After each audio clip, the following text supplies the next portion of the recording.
David Antony Burk അമേരിക്കയിലെ യുവതലമുറയുടെ സിരകളിൽ സംഗീതം കൊണ്ട് തീ പടർത്തുന്നവനാണ്. 20-ാം വയസ്സിൽ താരപ്രഭയിൽ നിൽക്കുന്ന റാപ്പ് സംഗീതജ്ഞൻ. എന്നാൽ D4VD എന്നറിയപ്പെടുന്ന ബർക്ക് ഇപ്പോൾ ഹീറോയിൽ നിന്നും ഒരു വില്ലന്റെ പരിവേഷത്തിലേക്ക് മാറുകയാണ്. അയാളുടെ വാഹനത്തിൽ നിന്നും 15-കാരിയുടെ മൃതദേഹം കണ്ടെത്തിയ കേസിൽ നിർണായക വിവരങ്ങളാണ് പുറത്തുവരുന്നത്.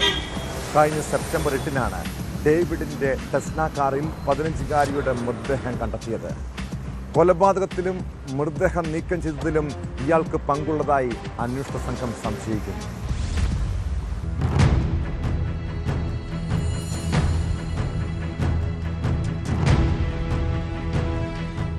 പതിനഞ്ചുകാരി സെലസ്റ്റാ റിവാസിന്റെ അവയവങ്ങൾ കഷ്ണങ്ങളാക്കിയും തലമുറിച്ചു മാറ്റുകയും ചെയ്ത നിലയിലാണ് മൃതദേഹം കണ്ടെത്തിയത്. മൃതദേഹാവശിഷ്ടം മരവിപ്പിച്ച നിലയിലായിരുന്നു എന്നാണ് അന്വേഷണ സംഘത്തിന്റെ പുതിയ കണ്ടെത്തൽ. ഇക്കാരണത്താൽ മരണകാരണം ശാസ്ത്രീയമായി കണ്ടെത്തുക എളുപ്പമായിരിക്കില്ല എന്നാണ് വിദഗ്ധരുടെ വിലയിരുത്തൽ. ഡേവിഡ് ആന്റണി ബർക്കിന്റെ ഹോളിവുഡ് ഹിൽസിലെ സ്ഥലത്തിനു സമീപം ടെസ്ല കാറിൽ നിന്നാണ് 15-കാരിയുടെ മൃതദേഹം കണ്ടെത്തിയത്. ദിവസങ്ങളോളം നിർത്തിയിട്ടിരുന്ന കാറിൽ നിന്ന് രൂക്ഷഗന്ധം അനുഭവപ്പെട്ടതിനെ തുടർന്നായിരുന്നു പരിശോധനയ്ക്കിടെ ഒരു ബാഗിൽ നിന്നാണ് പെൺകുട്ടി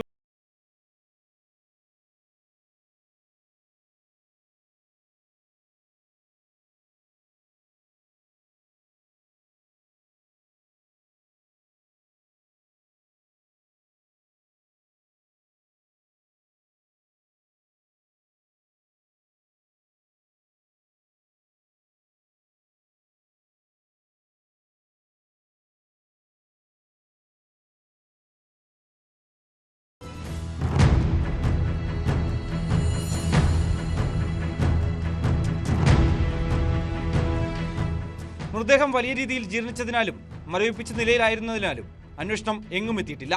മരണകാരണം സംബന്ധിച്ച ശാസ്ത്രീയ ഫലത്തിന് കൂടുതൽ പരിശോധനകൾ വേണ്ടിവരും. ഡേവിഡ് ആന്റണി ബർക്ക് അന്വേഷണവുമായി സഹകരിക്കാത്തതും പോലീസിനെ വലയ്ക്കുന്നുണ്ട്.